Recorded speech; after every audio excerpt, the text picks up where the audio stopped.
And I'll kick it off to Ben to start the introductions.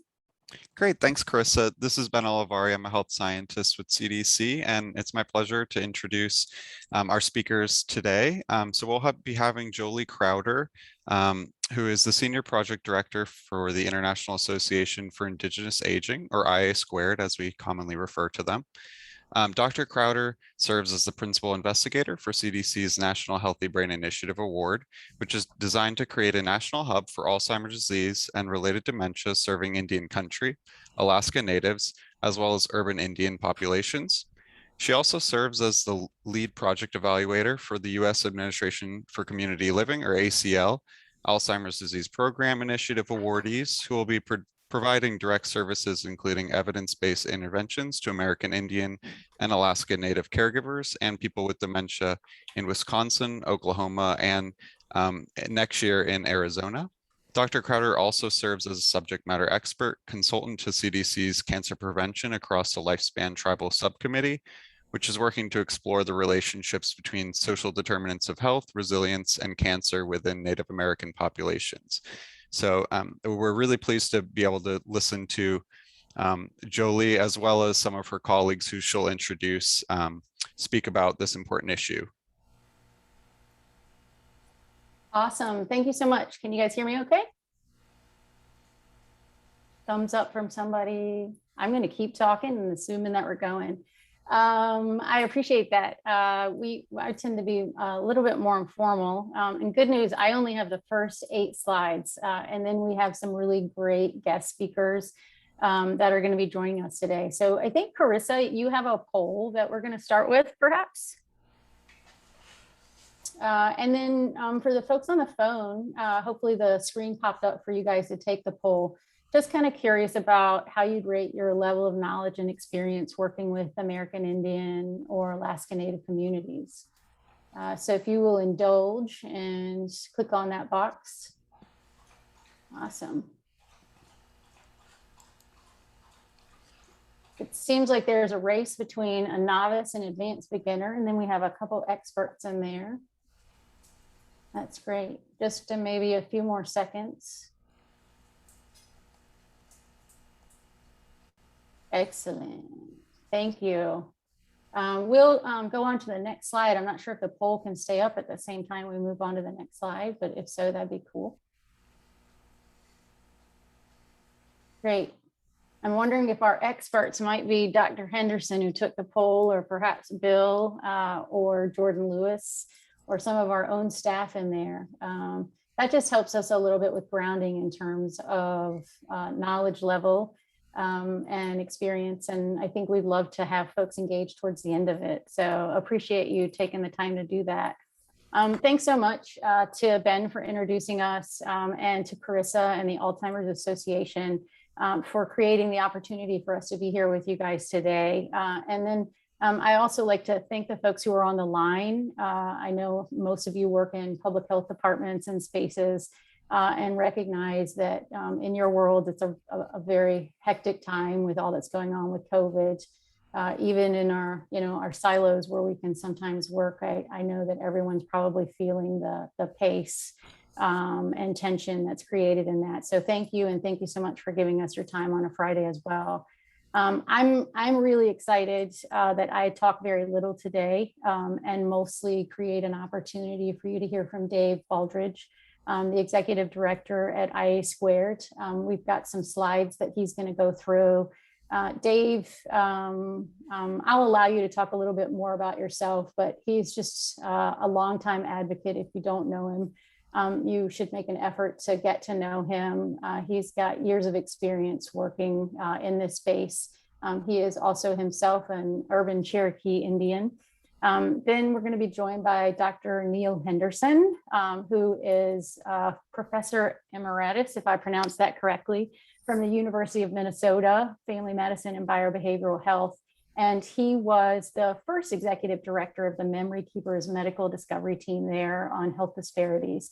He's also, we're fortunate to have him as a member of our CDC Healthy Brain Initiative, Grant Executive Committee and Advisory Group. And he's also doing work with us on Savvy Caregiver for Indian Country as part of our CDC project. I'm also really excited repping our Alaska Native perspective and experience. We have Dr. Jordan Lewis. He is relatively newly minted Associate Director of Memory Keepers Medical Discovery Team up at UNM. And I will allow each of these guys just to share what they might be interested in terms of their background and bio. But I assure you guys that we've just got a really awesome panel and lots of experience on here that we can bring to you all. Next slide. Much like our other folks that we heard from, the IDD folks that we heard from on the first call, our award is a 5-year award. We are funded under the Healthy Brain Initiative. I'm sorry the slides don't look on your screen. I think the formatting got a little messed up in the conversion here, but they looked lovely on my screen. So ours is the only national project focused on adapting and creating information resources for American Indian and Alaska Native audiences. Even though we serve a national audience, our approach from day one has been really about engaging with communities and people on the ground, and as many tribal communities as we can, with an emphasis on locally tailored and culturally relevant resources. 4 main objectives for our project: advancing community engagement and helping build capacity. So we leave behind hopefully more and better than we walk into communities and relationships. We are taking a lifespan approach versus only a focus on elders and that end of the spectrum. Our third objective is fostering dementia-capable tribal communities. So again, that's about building capacity in most communities. And then promoting activities from the roadmap from Indian Country. We'll just assume that you guys have a level of familiarity with the roadmap for Indian Country. If not, you'll get the slides and there's a link there. If your desire is to do work in this space with these communities, the roadmap really should be a fundamental document that you review and consider as you begin your work in this space. You'll notice on the bottom of the slide, it talks about our value statement that guides our approach. Really, the core emphasizes, recognizes, and promotes tribal sovereignty in advancing work in this space in these communities. And we'll talk a little bit more about this in Dave's slides as well. Next slide. The next couple slides, just introducing you to people. I think the networks and collaborations are really the cornerstone of our work. And if you desire to work in this space in these communities, I think that it's also something you might emulate as well. So here's our team. It looks really big. We all pick up different parts and pieces based on our experience, but I'm really pleased to say that we have Bill and Kendra from Health Benefits ABCs, and Bill's the president and does a lot of great work with us at the strategic level and the leadership level and guidance. We have Mary Ann and Annie who provide support on the communications front, website, and those types of things. And then, of course, our fearless leader, Dave Baldridge. Next slide. We are really humbled to have an amazing executive committee as well as an advisory group for our project. You can see our executive committee members here. We have Larry Curley, who is with the National Indian Council on Aging, and we've been forging some great relationships with that organization. Dr. J. Neil Henderson, who is going to be talking with you guys today as part of our presentation. We have Dr. Tassie Parker, who's just really quietly doing some amazing things at the Center for Native American Health at the University of New Mexico. She's got multiple funding streams coming in to work in the dementia space. We're also fortunate to have Mike Splain, who some of you may know, who has decades of experience in the Alzheimer's world, both nationally and internationally. And along with Dave and Bill, was an architect of the roadmap for Indian Country. Bill's on, and so if we have time later and there's interest, he can probably talk a little bit more about his work in the space. Next slide. Just to give you guys a sense of how we started our work, and again, I talk about the collaborations and network building and staying in touch with community. One of the key interventions, if you will, for our project was building and fostering our advisory group. This is a map that shows you who's where. Obviously, we could do a little work sort of in the Plains area to some degree. We have consumers and caregivers who also participate on our committee, as well as allies and organizations who are on the ground working in this space. We're also excited that we have several folks from the other Healthy Brain Initiative Component B grants who serve on our advisory group to help keep us connected. Our discussions with this group, which we meet quarterly right now, and then lots of work in between, are really fundamental, guiding our work on the project, but also in helping us keep perspective on larger issues, strategic issues, and the needs that we have to grapple with over the course of the project, and really just an ear to the ground for us. So next slide. This is a little summary of our build up to this work in this space, in our work in this grant. About 7 or 8 years ago, Bill and Dave particularly began working pretty closely with the Alzheimer's Association and other agencies and entities to start to address the issue of Alzheimer's and dementia in Indian country and Alaska, which at that point there really wasn't much happening in that space. Dave and Bill, their initial efforts started with outreach and engagement and community discussions with lots of different entities, Title VI, tribal leaders, folks working in that space to help prepare for the development of the roadmap for Indian country, which has some strategic priorities. We do have, we worked with our friends at ASTO, who are awesome, amazing partners, particularly, carrying the health equity mantra for us. We worked with those guys to develop a pretty good suite of materials, we think, labeled under Healthy Heart, Healthy Brain, that have subsequently been adapted by the National Council for Urban Indian Health. And then the Alzheimer's Association created a more generic version of a resource from that toolkit. We have a provider guide that interestingly has been the piece that's been downloaded the most. In conversations with some physicians, they find it's too long, but that's the one resource that seems to be most popular. So you'll see, and I think Ben mentioned that we're also currently working with 2 of the 4 ACL Alzheimer's Disease Program Initiative grantees as a third-party evaluator. And this year, we were really pleased to be asked to partner with the Intertribal Council of Arizona, who was awarded the only ADPI grant from this year. That perspective, which is about direct service, really gives us some great insight into working with local communities as well. With that, I'm going to flip it over to Dave. If you're able, Dave, to start talking about dementia in American Indian and Alaska Native populations. And Dave, if you want to just introduce yourself before you get started, that'd be great too. Next slide, Carissa. Thank you, Jolie. I'm Dave Baldridge, as Jolie mentioned, a member of Cherokee Nation. And I met Bill Benson about 30 years ago when we launched our organization, IA2. And I'm really happy with some of the work that we've done over those years for Indians, especially elders. But in the last 3 years or so, our work has led us deeper and deeper into issues of Alzheimer's disease and dementia. And we find the need is so great. We're just really thrilled to be part of that. So let's take a look at dementia in American Indians. In the general population, it's estimated that 1 in 9 people over 65 years are living with dementia.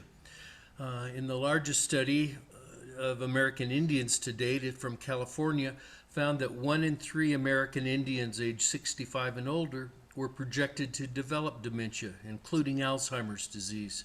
That study's still about the best we have, but incidence and prevalence data for the population is really scarce.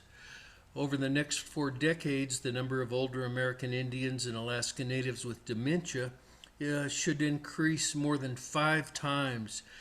We are overall, of course, one of the fastest growing minority populations.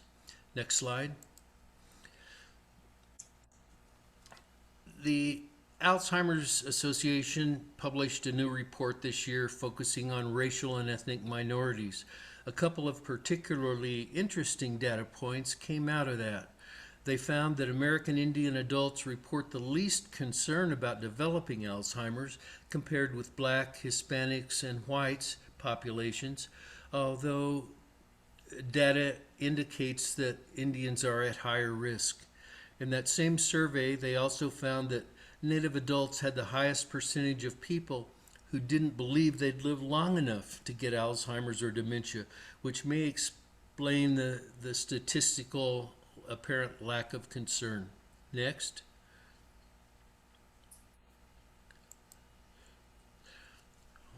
This infographic on subjective cognitive decline from the CDC is probably one you're already familiar with. The infographic on the left shows BRFSS data from American Indian and Alaska Native respondents. The one on the right's for the general population.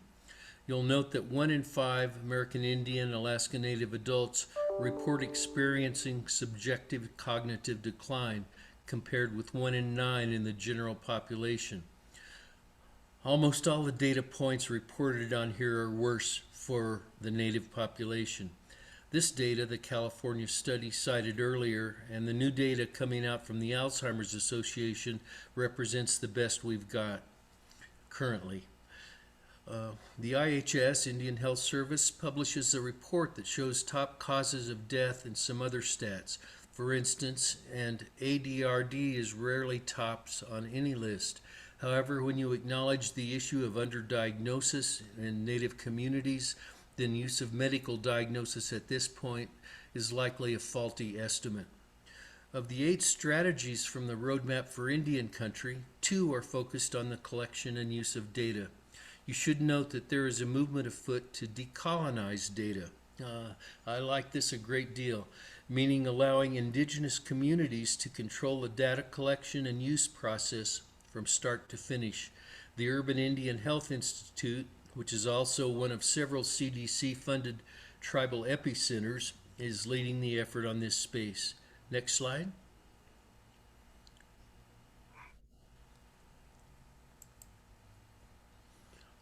This quote is from Dr. Bruce Fink with IHS, one of our highly valued longtime colleagues. I think what it tells us is that even though we have huge opportunities to improve public health surveillance, diagnosis, and data collection, at the end of the day, we still have people with dementia and caregivers living in every community who are likely struggling to find needed services and supports. We've heard repeatedly that tribal members are concerned about almost non-existent access to sources of help, particularly for our caregivers. That's important. When we ask our advisory group to prioritize the roadmap strategies, strategy number 3, which is about helping the people and families who are already facing issues, was one of the top priorities. Alzheimer's places the most stress on caregivers who are most often family members, and we know this role takes a huge toll on their health. Our communities definitely need help now in this space.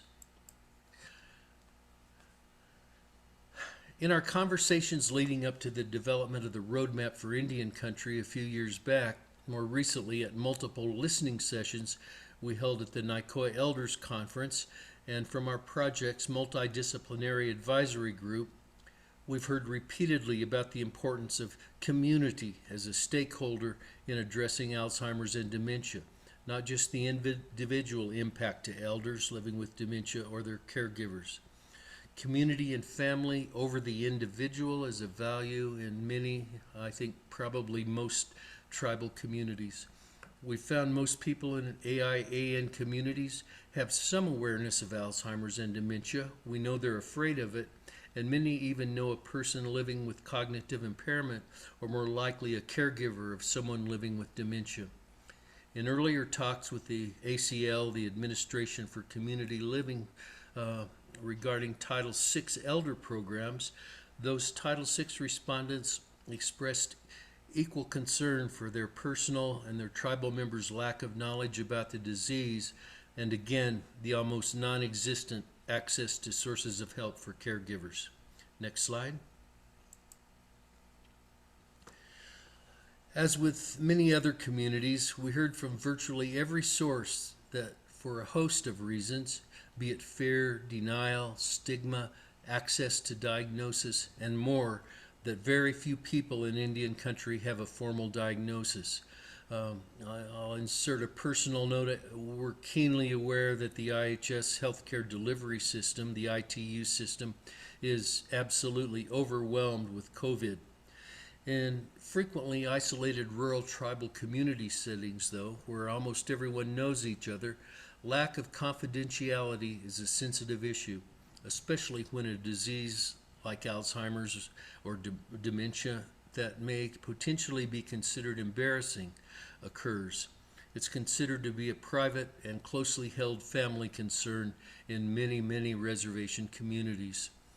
There are also communities that hold the belief that the symptoms of dementia are a natural part of aging, part of the circle of life, versus a disease. We've also heard a few times, particularly recently at the NICOA conference, from folks who commented that they didn't have anyone in their community who suffered from dementia or Alzheimer's. I really wonder if this is the case. Next. But even with elders or family members get past the issues of privacy and stigma, few tribes or communities have programs in place to identify or help people living with dementia or their caregivers.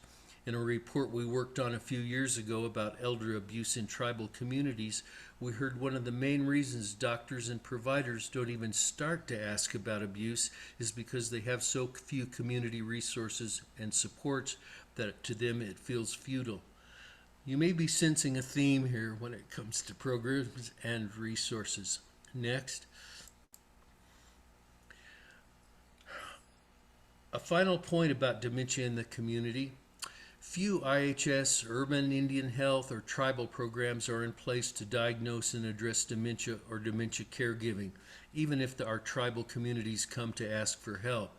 Providers often lack the competence or maybe the confidence in their primary care setting to proactively address clinical signs and symptoms, much less when a person comes to talk to them about brain health prevention. One IHS doctor told us informally that his clinic is so underfunded and he is so overworked that he can't take on any new mental health initiatives.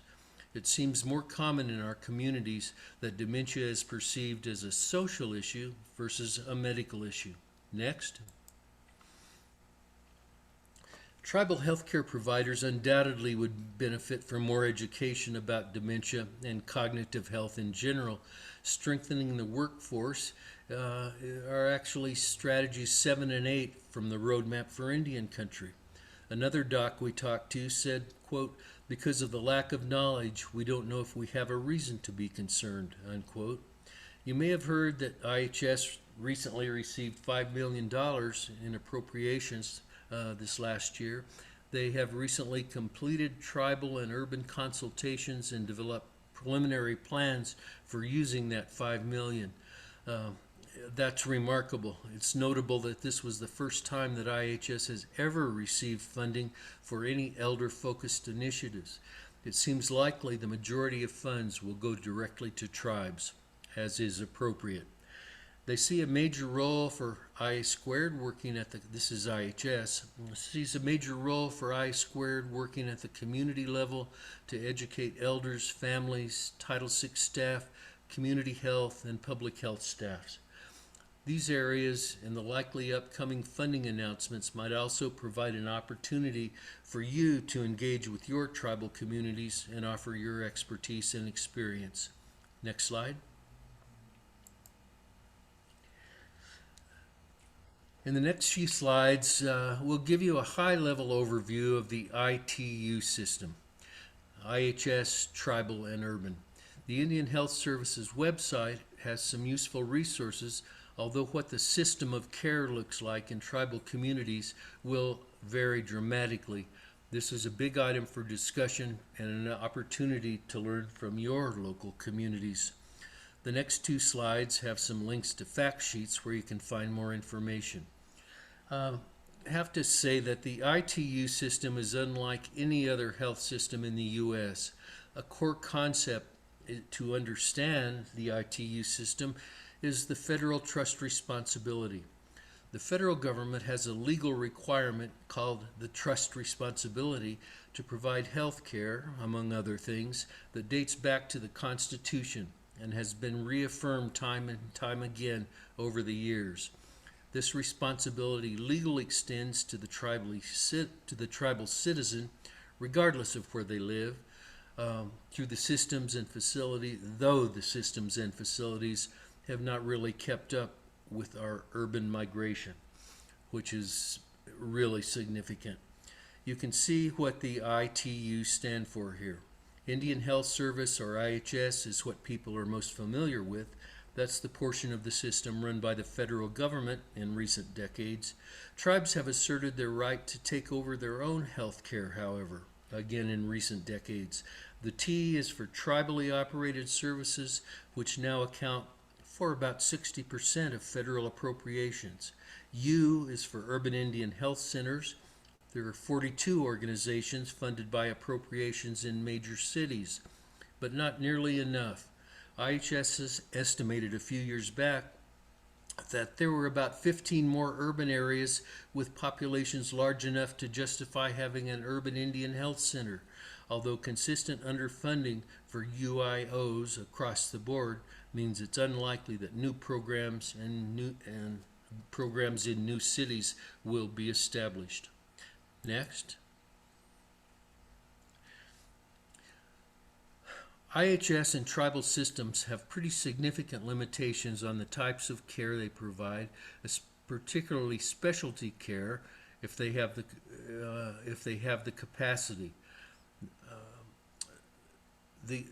They use a program referred to as, quote, purchased referred care, where they pay for the purchase of these services from private providers. Since the ITU system is not an entitlement program, when they run out of money in a year from their appropriation they can't afford, and their citizens then don't have access to specialty services.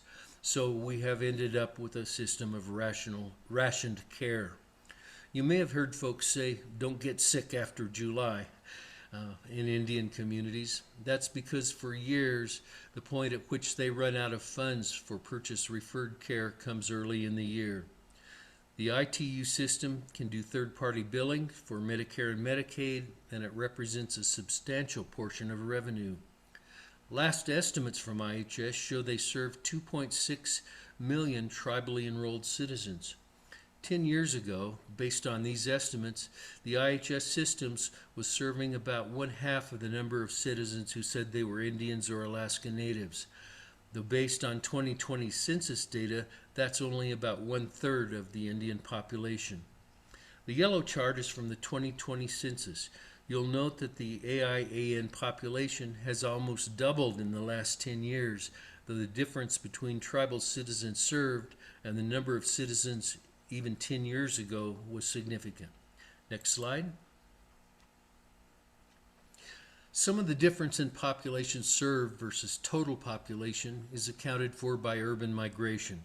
This migration dates back to a new federal policy established by Congress in 1953, specifically designed to terminate the sovereign rights of tribes. This was part of continuing efforts at forced assimilation of reservation Indian populations into the mainstream. The BIA, the Bureau of Indian Affairs, started a quote-unquote voluntary urban Indian relocation program to move tribal members to big cities. They made promises of housing and jobs that have never really come to fruition. About 8% of American Indians lived in urban areas when these efforts started. Now that number is closer to 70%. This is a remarkable, one of my very long-time colleagues, a demographer in San Diego, calls this the greatest population shift in American history. One of the challenges among many is that if a tribally enrolled member moves out of the tribal service area and aren't near an urban Indian organization, their options to access care from the ITU system is usually very limited or even non-existent unless they want to travel back to their community for care. For an urban Indian living in Chicago or New York, this can mean a trip of hundreds of miles. Next. This data is from the GAO and Centers for Medicare and Medicaid Services. The bar charts provide a comparison of per capita spending for IHS, which is not an entitlement program, compared with Medicare and Medicaid per capita spending, as well as a comparison of the Veterans Health Administration, the VHA, which is also, or the VA, which is also a non-entitlement program. Nationally, FY 2019 spending per IHS user was $4,078. According to the CDC, the total use per capita for health spending was not 4,000, but 11,582. That's the blue bar on the far right. The bottom line is that by any measure, the IHS health system, or the Indian health system as a whole, is sorely funded and operating at capacity or over. As we've said, it's a unique and complex system of rationed care. Next. Picture of our good friend here. The tribal health system was originally designed as a public health system, but the manifestations has been equal parts clinical care and public health with an emphasis on primary care and prevention. But unlike public health in the traditional sense that you may be used to, and it's not like any other system in the country. If you add up all the IHS hospital beds across the country, it would equal one moderately sized hospital. So often approaches to work in Indian country and Alaska Native villages have been to simply model other successful programs or adapt mainstream resources to bring into a community. But as our colleague Dr. Fink from IHS likes to point out, mainstream isn't always the model, kind of like trying to fit the square peg in a round hole. We found that in our work that adapting a system, tool, or resource to take to a community can, as a labor-intensive or even more so than engaging with community members to create something from scratch. Dr. Fink believes that mainstream providers could actually learn from the ITU system because of the unique nature of the system with a dual focus on prevention and clinical care. Next. Which brings us back into the public health realm. You see here a super busy, complicated image. To better understand what public health consists of, according to the professionals and tribal members who live and work in these communities, we've used our last meeting with our National Advisory Group to answer the question, quote, what are public, private, and voluntary entities that contribute to the delivery of essential services for Alzheimer's and dementia in tribal and native village communities? The Jamboard image of Post-it notes that you see on the screen is the result of part of that conversation. We ask each group to then select the three most important public health stakeholders that we should think about when designing and developing information resources for our project. The pink sticky notes represent the four groups that were selected. The traditional public health infrastructure that exists in state and local communities is rare in Native Indian and Alaska Native communities. Where public health positions do exist, their workforce has unfilled vacancies and additional unmet staffing needs, including public health nurses, epidemiologists, and community health reps. This information comes from a National Indian Health Board report. Experience, data, and consensus among our advisory groups has led us to adopt a no wrong door approach taken from the aging services field. We'd suggest that as an approach, you consider this in your work as well. Next. The foundation of any successful effort in Indian country and Alaska Native villages is a commitment to long-term community engagement. There are multiple approaches you can take under a variety of different names. Authentic partnerships is a concept shared with us by Dr. Carson in Nevada. You can look at community-based participatory research or engagement theories and approaches or indigenous principles of evaluation. All of these center the community's needs as the priority that takes precedence over other external metrics, goals, or planning that might occur. The key to that in tribal communities is, again, engagement of the people who are the priority, elders and caregivers, and is a cornerstone to success will be gaining buy-in from tribal leadership, either using the voices of elders to elevate the issue or working through a department or division of the tribe to support their work. There's a notable, significant health equity initiative that's taking center stage now, particularly with the federal government, which is refreshing. Likely thanks in part to all that COVID-19 has unveiled as it ravaged tribal communities and other communities of color. Though this is meaningless if equity doesn't become more than tokenism. In the end, it's pretty simple. If you start it, you should mean it. Next.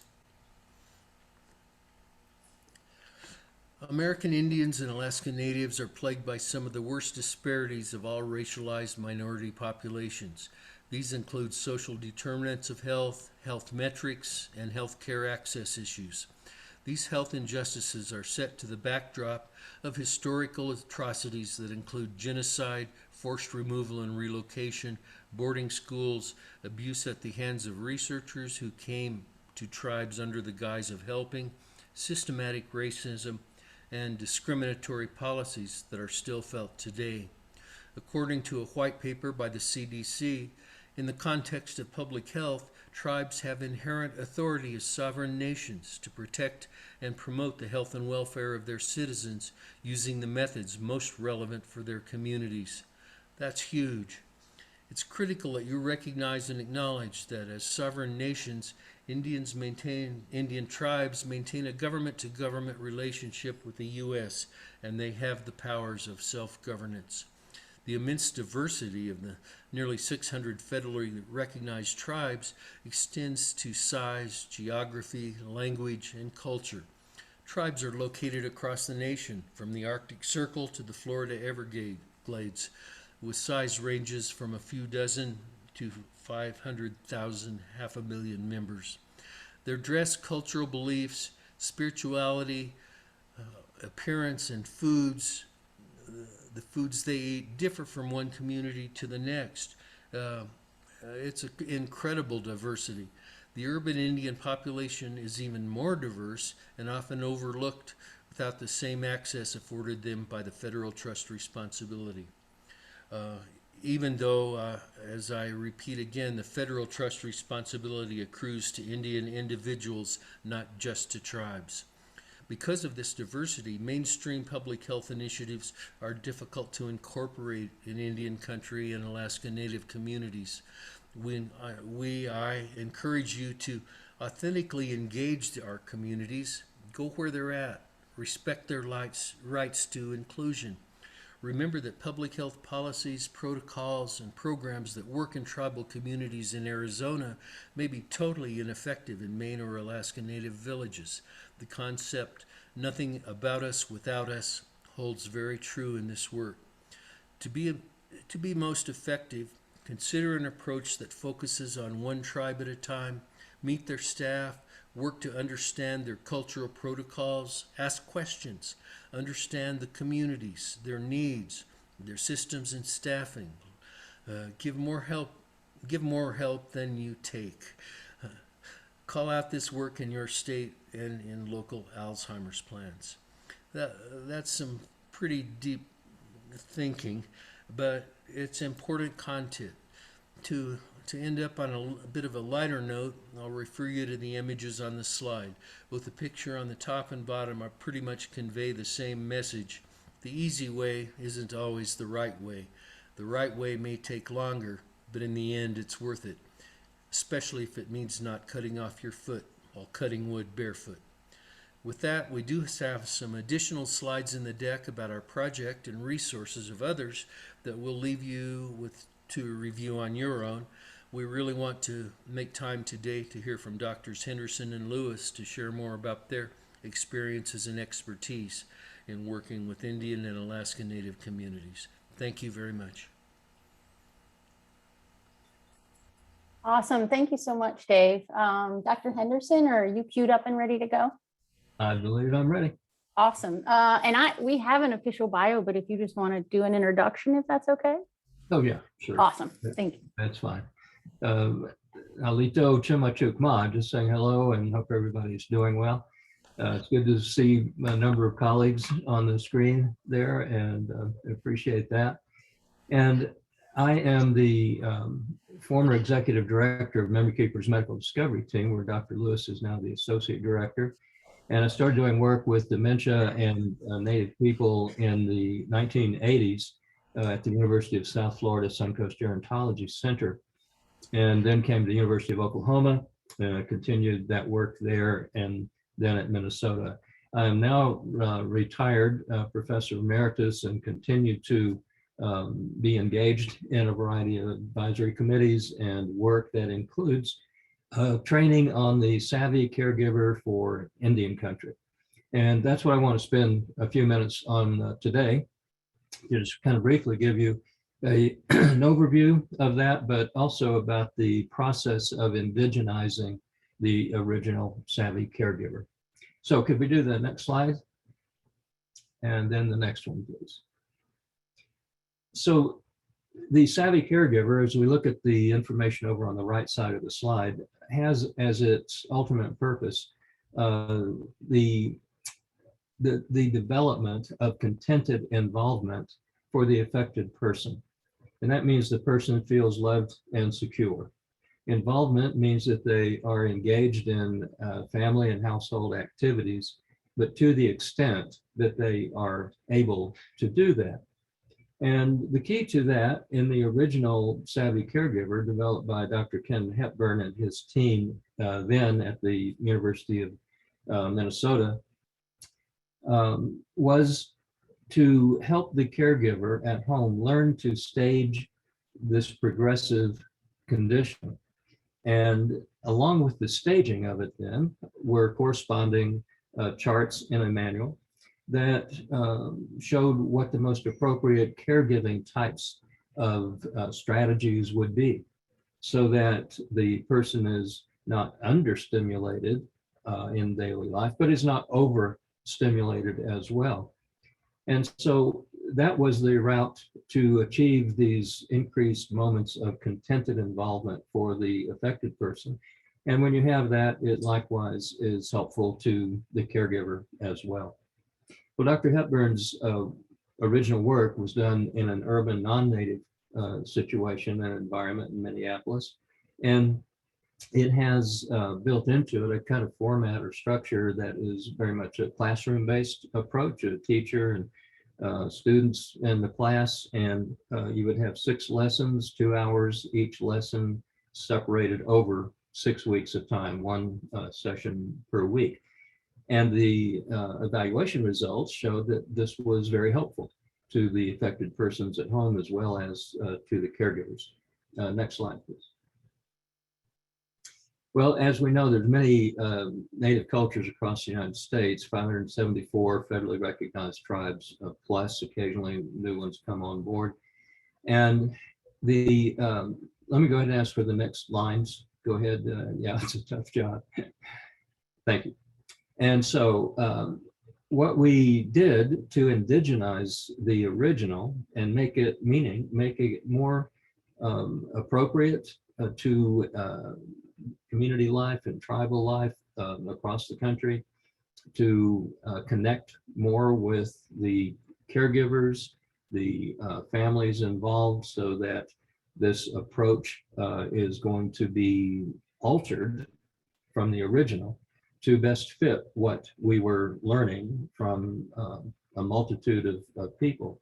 We assembled from a grant with the Administration on Aging and the National Indian Council on Aging, 20 people, native and non-native, people that were directly involved in professional services to people with cognitive impairment, and those that had personal experience themselves. So we had a wide range of inputs about how to review this manual. We had 9 agencies ranging from hospital systems to tribal healthcare programs, all of which were examining the original over a course of several meetings with all of us as a group, and then came up with a product that we decided needed to have an additional component that did not exist before. And that additional component was part 1 on this slide. And that was the task of being able to relate to such a huge range of diverse living environments, experiences, rural and urban, reservation, non-reservation, different community sizes. And so to tailor this to community by community across the country became the trick. And we thought that rather than just listing, the old notion of all Indians do these things and so forth, we felt like we needed to help the caregiver trainers to be able to identify in their own locale what were some of the important cultural features about issues related to dementia and caregiving. And so we all swim in culture. It's not like that's going to be a foreign thing. Nonetheless, it also is true that a lot of our culture and life experience is like air. It's invisible to us, but we have to have it, and we do have it. And so we created this short course on identifying cultural factors and features that specifically do connect with dementia. And in part 2, which was the original Savvy Caregiver, which, by the way, remained unchanged. We did not alter that at all. And the 6 lessons persist. However, we have put a few pages in front of each one of the topical lessons for that caregiver trainer to be able to take this particular topic and help to relate it, give them some ideas about how to relate this to their own particular cultural setting.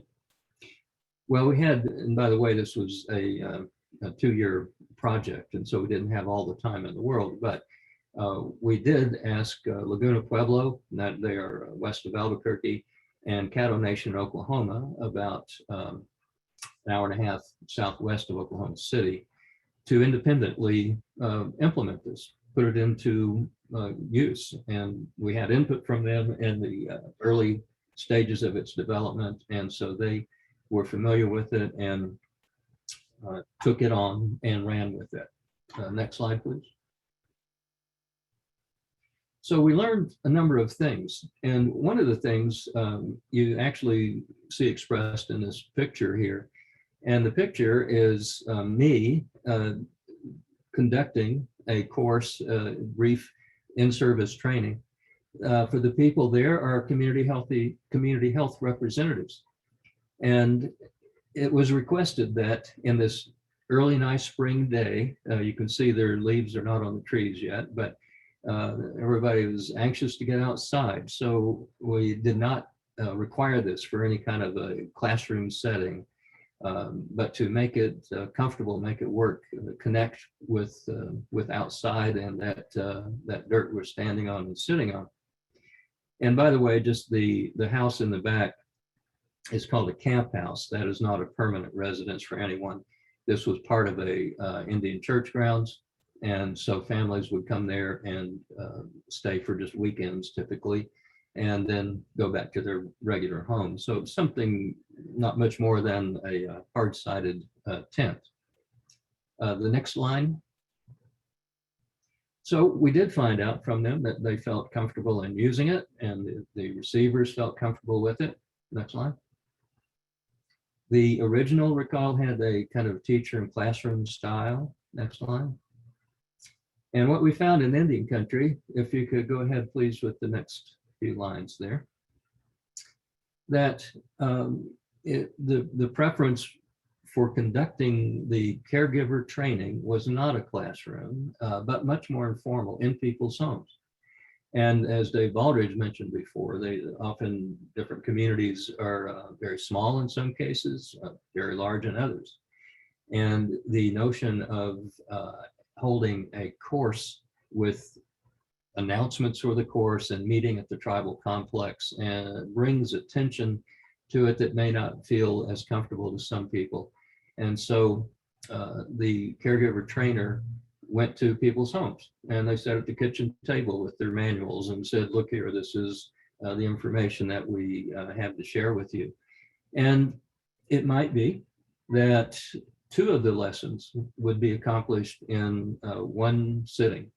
And if that was the case, then that was the case. There was no need to wait for an entire week for the next revelation of chapter 2 or lesson 2 or 3 or 4. So the way that this worked became a clinic in pragmatics. That's what worked. And by the way, in both cases, the Laguna Pueblo is a reservation-based setting and Caddo Nation in Oklahoma is not. Nonetheless, they both arrived at this conclusion of how to make this thing work most comfortably in their setting. Now, this relates mainly to format or delivery of the Savvy Caregiver. Next slide. But there is the cultural factor. And this is just a portion of the page right out of the manual where we began the culture and caregiving insights and ways of eliciting the cultural factors. Next slide. And so why should we even bother with that? I mean, there's the facts about dementia are the facts about dementia, right? That's all we need to pass along. And here's what you do as a caregiver, very formulaic. Well, it's more than that when we want to understand the context in which those facts are delivered. One example here is that what in biomedical nosology might be called hallucinations. That are, you know, as we all know, probably much more common amongst certain kinds of dementias than others, but not at all uncommon across the board in a way. Well, the biomedical definition of what makes a hallucination would be, you could track back into the pathophysiology of this and to what's happening in certain portions of the person's brain and explain it that way. There are some families that will explain it as an actual real event in which the affected person is visiting with people who have before them died. These people are living on the other side. That's a not universal, but a common phrase for what happens after the body dies. And they will visit with them, they'll talk with them. And if you're in a room where that's taking place, it's like hearing one end of a phone conversation. You don't know what's being said on the other side, but you can in some ways discern what might have been the topic. And so families huddle around and listen to this carefully and closely. And then the person that will resolve, and they would be more engaged with the immediate environment around them. Well, that means the second bullet here, that we need to be able to understand perspectives like this, cultural factors like this, with respect, with understanding, with being even more sincerely curious about this, asking for more information. And one way to do that is to, I'm really interested, help me understand more about what's happening with your loved one here. Repetitive questioning, just like Dave said before, ask questions, and you build up a fund of information that begins to connect, and you begin to understand things in this other culture with relationship to dementia better. And the last bullet here has to do with what's in the manual, and I call it the development of the story of caregiving.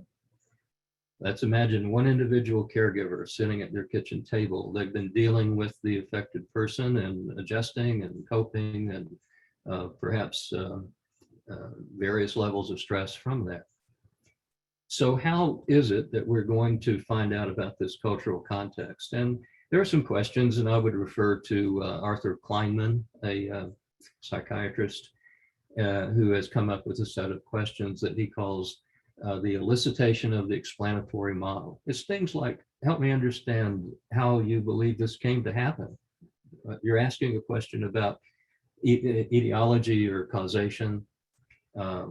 What are some of your deepest concerns? I'm interested in understanding that so we can move ahead together. Who would be maybe the best people to be responding to this in your community, in your tribe?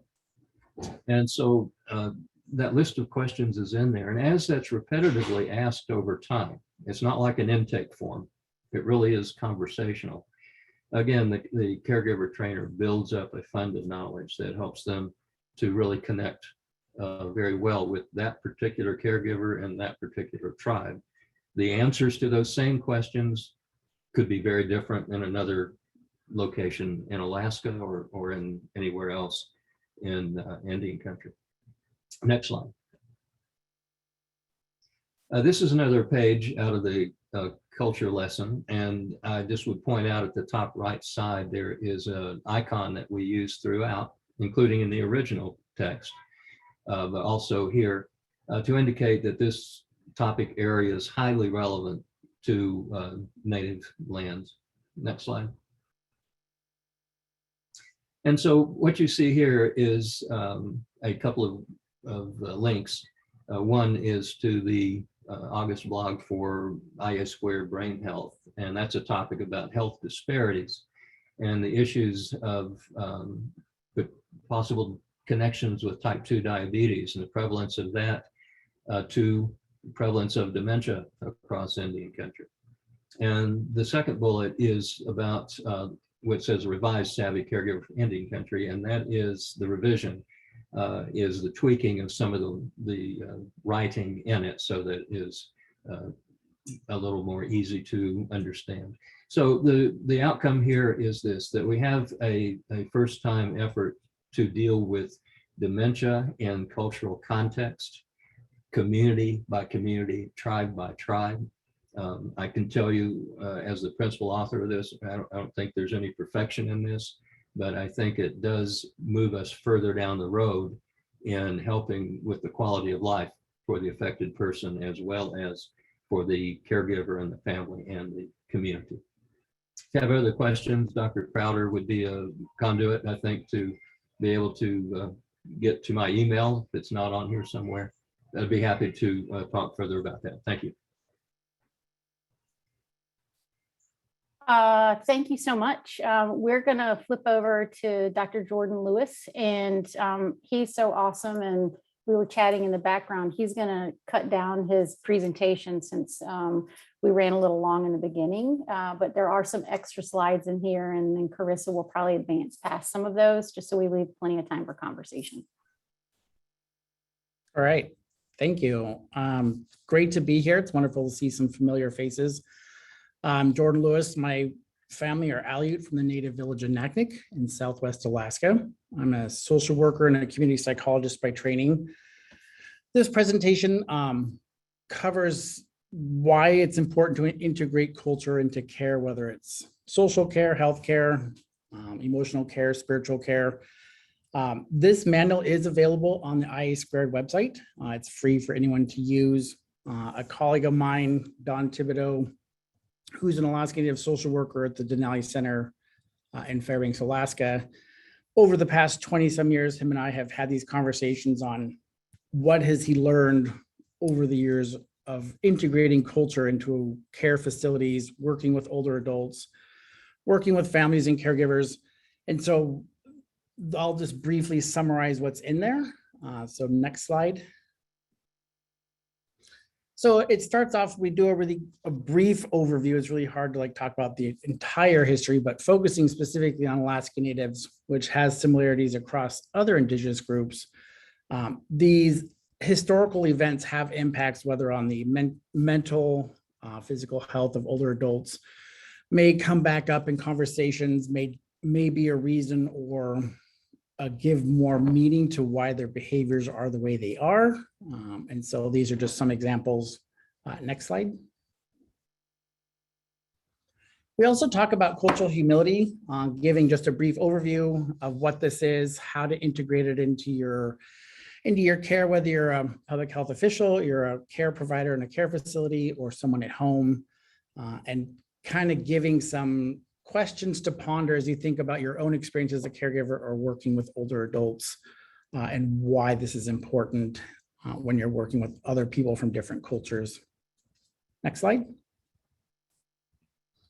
So having developed this manual and getting a lot of questions over the years, we decided to really add some specific things people could do to practice cultural humility.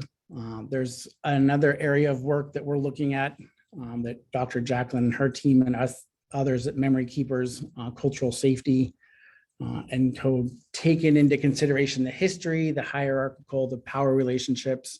And so we just provide a few examples of things people could think about as they're interacting with others. Next slide. So here's the cover of the manual. It is available online in a PDF format. We are in the process, if anyone has any feedback or suggestions, we're expanding it.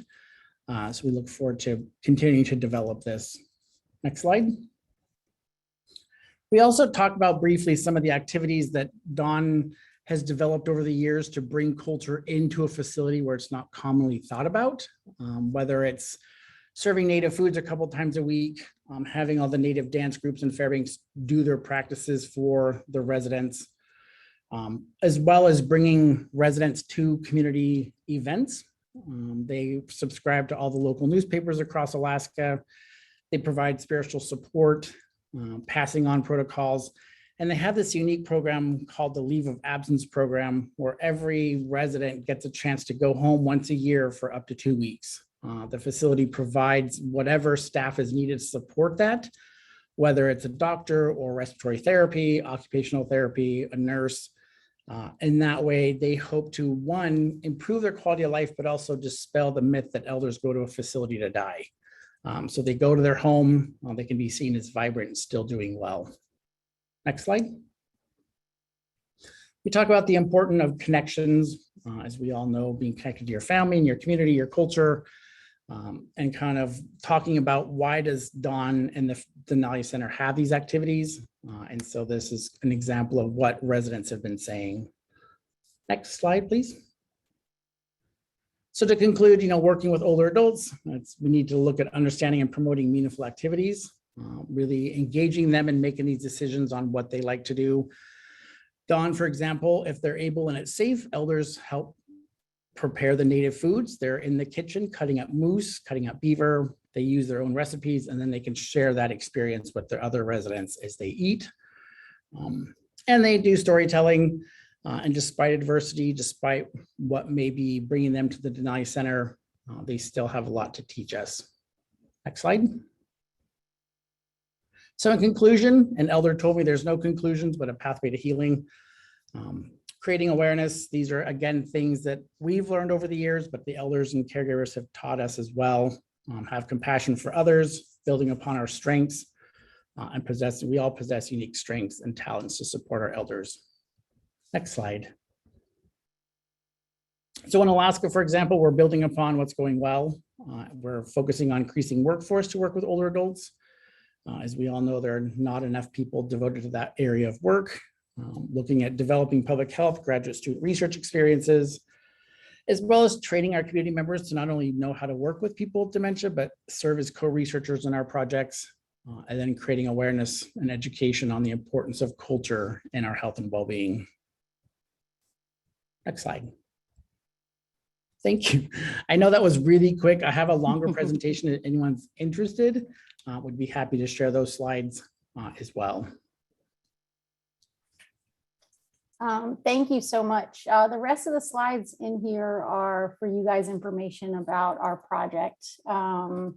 Resources we have, there's links to things. So we're not going to go through that because I feel like that's not the most exciting piece, but we did get a couple questions in advance, and we'd love to engage questions from folks who are on the phone as well. This one, I thought of the questions we received. I wanted to put on the table for Jay Neal and Jordan and Dave. The question was, we know we need to include voices from the American Indian and Alaska Native peoples, but how do we get them to come to the table? We invite, but we don't get participation. I know they have limited representatives available to attend meetings and offer input, but what else are we to do? So I would let you guys reflect a second, and then would love to hear your perspectives from each of you who might have something to offer for us.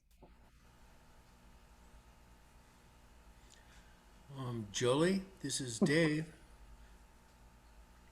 Sure, go ahead, Dave. My thought is that the table is not our table, it's their table. And I think it's really important that we go to them wherever we can. We need connection into these communities for everything that we're dealing with. So my thought is we should take the initiative and get the issues to them. Great, thank you. Jay Neal or Jordan? I had exactly the same comment that Dave made there, and that is as I put it in something I wrote one time, the first sentence was, leave the desk.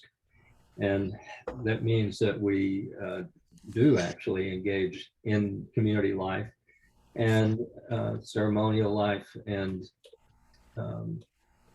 be present away from our convenience of our offices. And even then, of course, it's there's probably more to it than just that, but that goes a long ways toward a nonverbal communication of respect and importance of what's going on in the community. And I would just add to this that a second thing, and this kind of is one of these cultural conflicts, I think, in terms of organizational culture conflicts, and that is that things sometimes in tribal life move slowly. These kinds of connections are things that need to kind of incubate.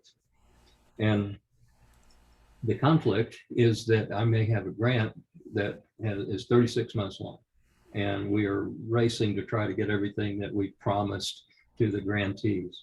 And so that kind of operates against this more realistic, culturally expected means of interaction that does take some more time. So I would just add that little piece onto it.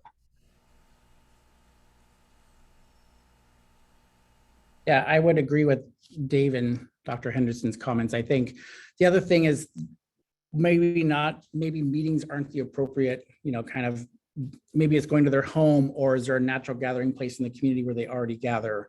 In Alaska, for example, they have elder luncheons, which I know other communities have, or elder teas. We try to figure out, what's the best protocols to use in communities. So working with either an elder advisory committee, the tribal council, finding those key stakeholders or respected elders in the community to figure out, because we've definitely had community presentations or meetings where nobody shows up. So that's definitely a reality, but trying to figure out. Also in Alaska, for example, around subsistence calendars, maybe there's certain times of the year that are not good to visit. Things happen also, memorial potlatches may come up.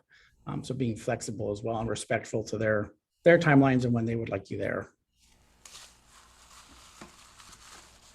Thank you so much, guys. I would also just suggest folks go back to that slide that Dave talked about, where it talked about multiple approaches.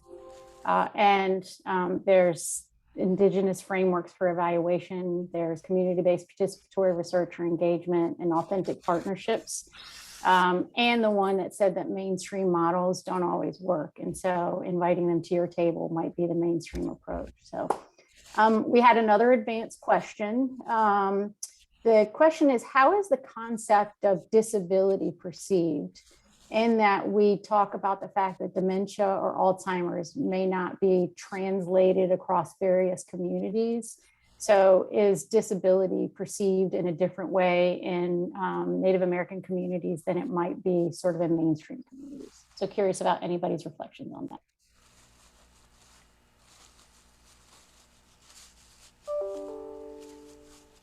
Well, this is Neil. I'm thinking of the NIHB brain health meeting yesterday on stigma.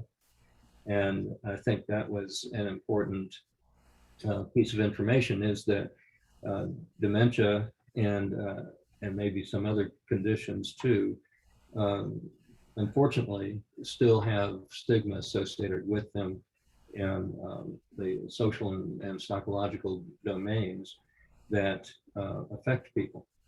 And I don't have a instant fix for that, but I do wonder if the efforts that IA2 and CDC and the BOLD projects and various other initiatives are not only doing research on the condition, not only helping with program development and evaluation, but simultaneously, as kind of a hidden benefit, educating the community about the ability to talk about these matters without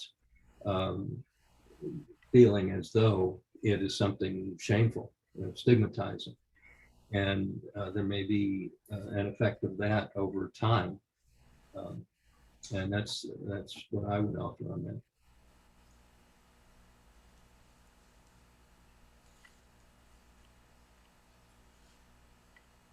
Dave or Jordan, any thoughts you guys have on how disability, intellectual disabilities, developmental disabilities might be perceived in communities if it's different? Jolie, disability rates have always been extremely high in American Indian communities.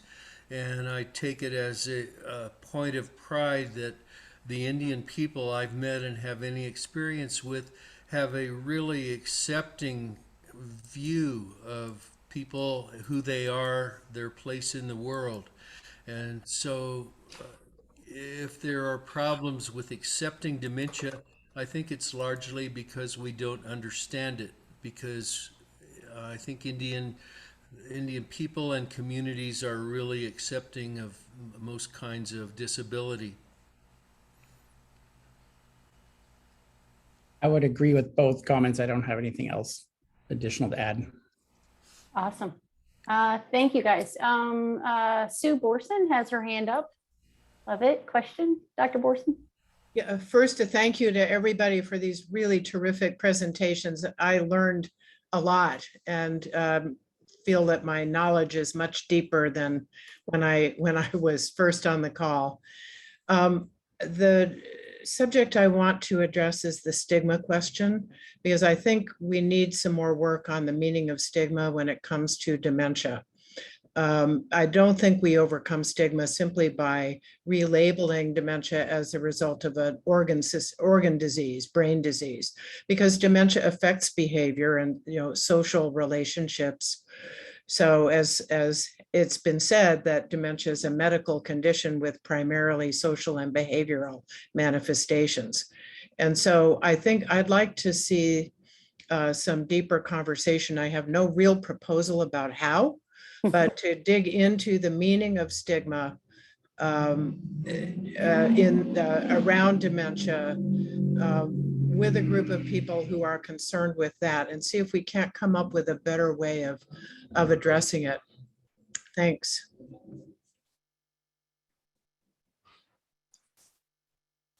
Thank you. Go ahead. Yes, I was going to say, who wants to respond? Well, Neil here. Thanks, Dr. Borson, for that. And I do think that's an extremely good point, is to dive deeper into this with people that have an experience of this and or are tangential to it even.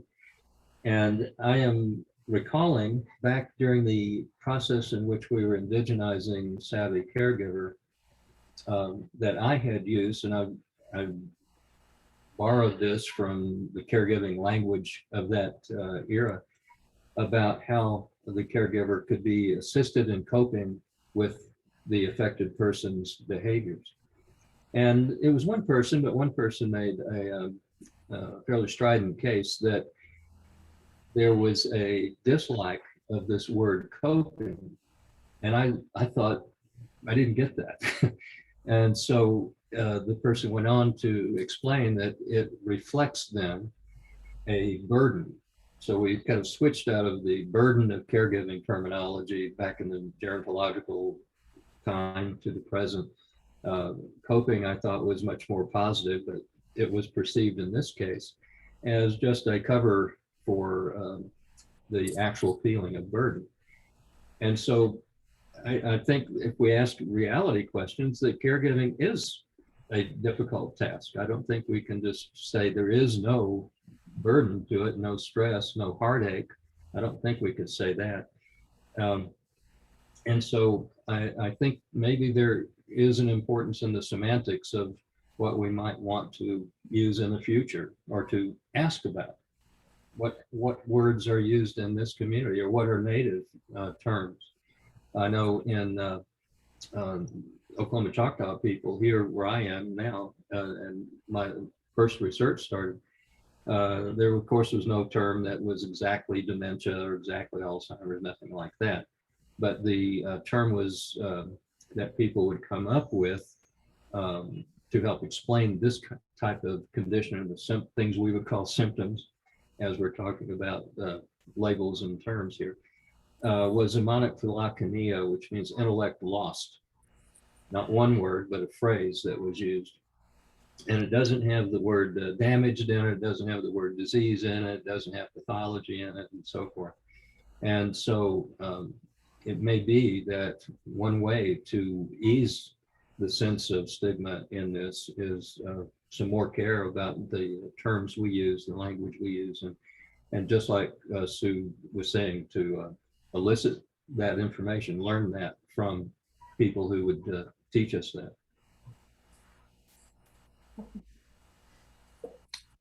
Jordan or Dave, do you guys want to respond or have thoughts? Dr. Borson, thank you for the comment. As we began looking into issues of Alzheimer's and dementia a few years ago for the Alzheimer's Association and CDC, one of the first things that struck me was that there is a real need, a real interest in family privacy in reservation communities. Of course, Alzheimer's might be potentially embarrassing to a family, but as a general rule, everybody knows everything about everybody in a small res community, and that stigma of needing privacy, I think, is one of the great barriers we face. I don't have any solutions other than that we need, again, as much as we can to normalize it and educate our communities at the community level as best we can. Thank you. So,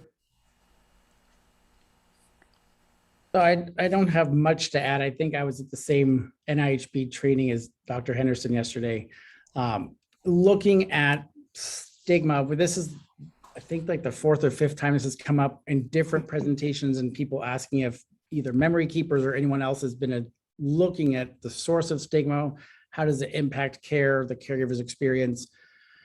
My initial thought is, I think Dr. Henderson brought up other terms we could use. You know, in some of our work in Alaska, the people don't use that negative term. There's more maybe a strength-based approach to what's happening. So they talk about, you know, they're just going to the other side, or I can't think of them off the top of my head right now, but my perspective would be kind of like we're trying to move away from using elderly or these ageism concepts that are out there. How do we start having this national movement or getting people to use a different word, which is a huge undertaking, I can imagine. But it's interesting. I think there's nothing that NIH has been funding that we could find looking at stigma and dementia. And so I think there's opportunities there for us to start this conversation and moving it forward. So I appreciate you bringing it up. Thank you. And there are a couple nice comments in the chat as well. Matthew Janicki recommends that the bold efforts perhaps see if we can make a connection to the RAND nomenclature project about stigma. Kathy Service mentions that the word behavior can have a negative connotation, particularly in the ID community. And Valerie just responded in support of changing the narrative and addressing stigma and dementia positive approaches, and focusing on the journey, not the disease. I actually, aside from these comments, I'm on a call with the University of Minnesota Center of Excellence. I don't have the answer, but raise the question that, we're going into tribal communities and trying to give them new terms and words and raise awareness. And I'm not sure that we know that they haven't perhaps been managing this okay anyway in their communities. And people who have memory issues are not stigmatized until we call them out and label them and diagnose them. And so I'd be curious to even, look at it from that perspective is, are we doing damage by going in and changing status quo, or do we understand sort of how it's perceived individually, and that's going to make a difference one community to the next? So any other thoughts on that line, or any other questions from folks, in addition to the great comments that I would draw you guys to look at in the chat? I think we have 7 more minutes, and awesome, smart people that we brought today, but also lots of other great folks on the phone who might engage in conversation as well. My friend Kelsey from ASTO. Yes, hello, and sorry I'm not joining by video. My internet is not stable enough at this moment. I'm thinking about Dr. Borson's question and some of the responses, and it made me think of the parallel to alcoholism and the way that framing alcoholism as a disease, which it is, has not been helpful alone in reducing stigma. But there's been a recent shift to thinking about it as a family disease and family treatment. And I wonder if something like that framing, where we still say this is a brain disease that somebody doesn't have control over necessarily, and it's not a moral failure or anything like that. We still keep with the awareness in a positive frame, but start framing the treatment and the support as a family issue, which may already be happening. I'm sort of curious if others are having parallel thoughts, or an additional consideration for me as I marinate on this.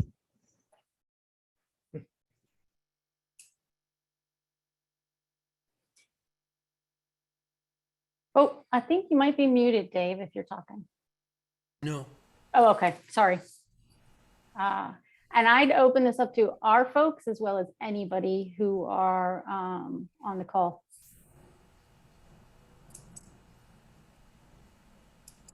I think what Kelsey brings up is that these matters are changeable.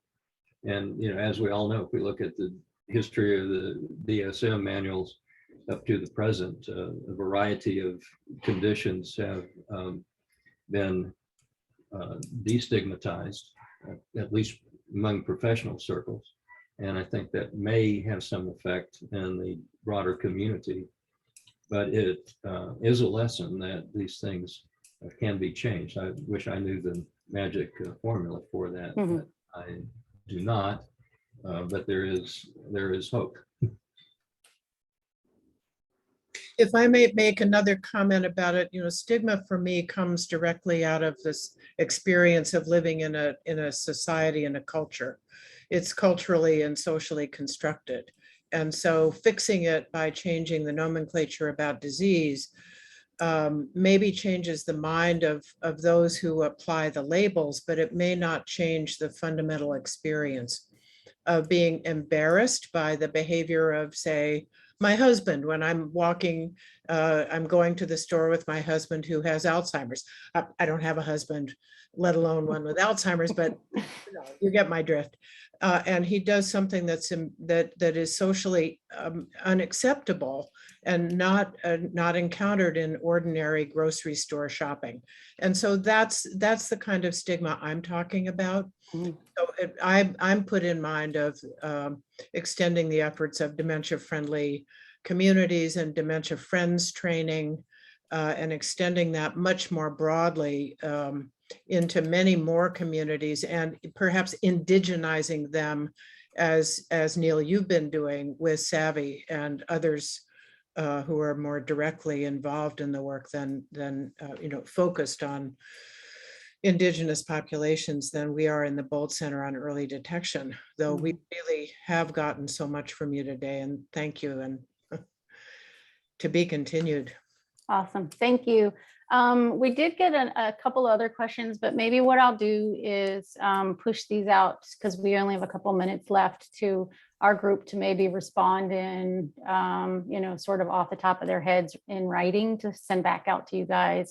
I will say, Sue, actually, if you look farther down in the slides, we actually have worked this summer and created an adapted version of Dementia Friends for American Indian and Alaska Native populations, revised the workbook, revised the steps and things. And so are moving that forward. I don't think that's going to be the complete answer to this question, but maybe Carissa, that might be something that you guys could help once we get through all the other presentations, is come back, or maybe there's a group of folks who'd want to get together to talk about how we better understand and work in this space. So if there are no other super burning questions, I'm pretty impressed that we that you guys all hung in so long on a Friday afternoon, no less. Really huge thanks to Dave and Jordan and Jay Neal, particularly since I just reached out like in the last week and said, hey, what are you doing on Friday? And so I just knew that they were going to bring a lot of value to this, and not surprised at all how well this came off. So thank you guys. Ben, I don't know if you have parting words for us, or if anybody else has anything they'd like to say.